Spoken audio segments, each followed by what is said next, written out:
Aber auch die Türken spionieren Wien aus. Sie wissen genau, wie die Festung angelegt ist, wo Kanonen stehen und wie viele und an welcher Stelle sie am besten das Bollwerk angreifen können. An der Burg- und Löbelbastei stehen sie seit 61 Tagen zum Sturm bereit. Aber nicht auf dem ungeschützten Vorfeld, sondern in Laufgräben nähern sie sich der Todeszone vor den Basteien.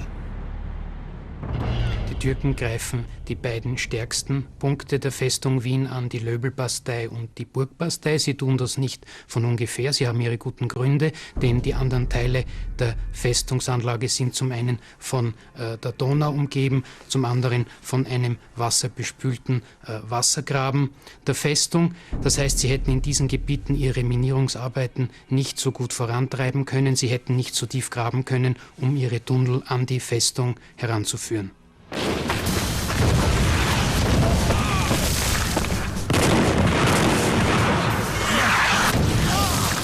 Türkische Kanoniere überschütten die Stadt mit einem Kugelhagel. Seit 7 Wochen wird erbittert um jeden Fußbreit Boden gekämpft. Einem Verteidiger stehen 15 Türken gegenüber. 50 Sturmangriffe gab es bereits bis zum 12. September.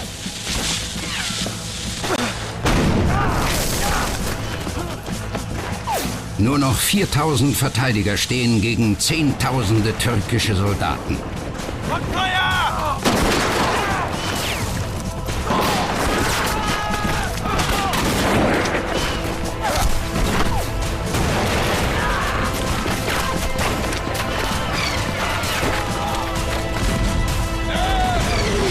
Die Elitetruppe der Janitscharen stürmt Tag für Tag durch die Laufgräben bis an den Fuß der Löbelbastei. Man kann sich die Situation in den Laufgräben vor Wien nicht mörderisch genug vorstellen. Nicht umsonst haben die Türken Christensklaven für Grabearbeiten eingesetzt. Denn Wien hat natürlich ihr Möglichstes getan, um die Arbeiten der Türken zu stören und zu behindern. Wie man überhaupt sagen muss, dass die Grausamkeiten im Kampf und die Zähigkeit der Verteidigung Wiens durch die Besatzung zeigen, dass der Kampf um Wien auch qualitativ etwas anderes gewesen ist. Starnberg verweigert zum Beispiel den Türken einen Waffenstillstand. Sie können ihre Leichen nicht aus den Gräben bergen. Die Luft muss völlig verpestet gewesen sein. Gefallenen werden Köpfe abgeschnitten. Man arbeitet buchstäblich mit allen Mitteln. Die Lage der Wiener war mehr als hoffnungslos. Tief unter dem Stephansdom zeugt davon eine Gruft. Sie wurde während der Türkenbelagerung zum Friedhof, denn die Begräbnisstätten lagen jetzt unerreichbar außerhalb der Stadt. In den Knochenkammern befinden sich noch heute die Gebeine tausender Toter aus der Zeit der Türkenbelagerung. Die eingeschlossenen Wiener hungerten, die Brunnen waren verseucht, die Rote Ruhe wütete. Andere fielen den Kanonen und Gewehrkugeln der Türken zum Opfer. Vor allem traf es die Verteidiger auf den Mauern der Stadt. Es war die Dauer der Belagerung ein großes Problem.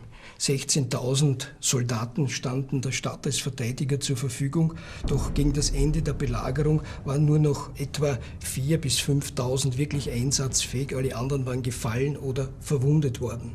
Auch in der Bevölkerung gab es große Verluste, weniger wegen der Beteiligung an der Kämpfe.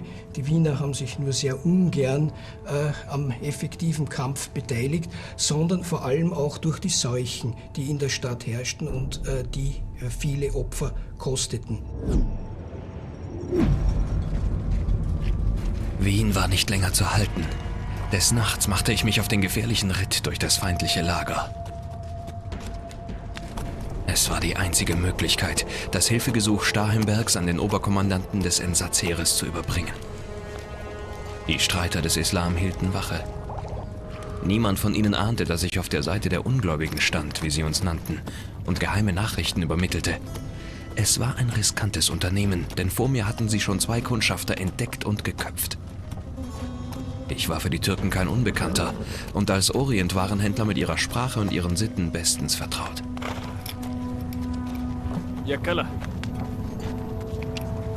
Ich brachte ihnen öfters Tabak, denn auch ihr Nachschub war ins Stocken gekommen. So konnte ich unbehelligt durch ihr Lager reiten, zum Entsatzheer der Verbündeten auf dem kahlen Berg.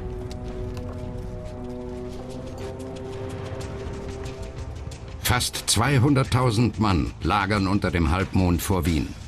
Befehligt wird das osmanische Heer vom Großwesir Kara Mustafa. Er gilt als machtgierig und skrupellos und ist zu allem entschlossen. Die Wiener stellt er vor die Wahl. Übergebt ihr mir Wien, werden alle, vom Kleinsten bis zum Größten, geschützt werden. Weigert ihr euch aber, so werden wir euch erstürmen und alle, vom Kleinsten bis zum Größten, über die Klinge springen lassen. Die Wiener aber wollen sich lieber unter Ruinen begraben lassen, als kapitulieren. Doch können sie sich noch halten? Dazu kam, dass mit der Dauer der Belagerung die Sorge darüber, ob es wirklich einen Entsatz geben würde, immer größer wurde. Auch bei den Militärs war hier Unsicherheit vorhanden und gleichfalls die Sorge, dass auch die Vorräte entsprechend lange halten würden.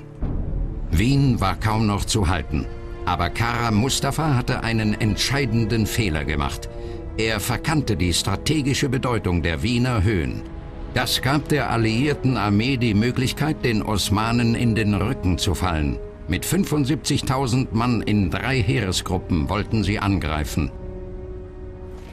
Doch in der Nacht zum 12. September sind die polnischen Truppen immer noch im Anmarsch durch den Wiener Wald. Ihre Verspätung gefährdet den strategischen Plan der Allianz. Die Einteilung in der Schlachtordnung hat natürlich auch mit praktischen Überlegungen zu tun. So stehen die Polen am rechten Flügel, weil man davon ausgegangen ist, dass die überwiegend aus Kavallerie bestehenden polnischen Kontingente in dem ihnen zugewiesenen Gelände würden leicht operieren können.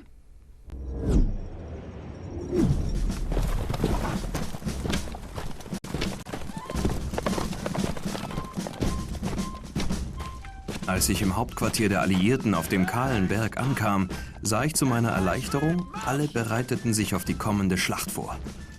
Nun galt es, keine Zeit zu verlieren. Seid ihr der Herzog von Lothringen? Ja bitte, was gibt's denn? Eure Exzellenz, ich habe eine dringende Nachricht für den Oberkommandierenden des Heeres der Allianz. Es eilt. Ein Hilferuf in höchster Not. Der polnische König. Eure Exzellenz. Ich wurde an den polnischen König Jan Sobieski verwiesen, denn er hatte den Oberbefehl der Allianz.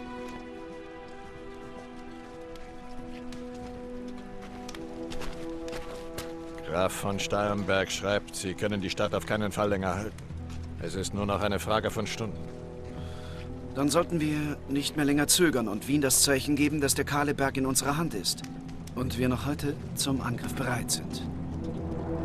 Sie haben recht. Gebt Wien das Zeichen!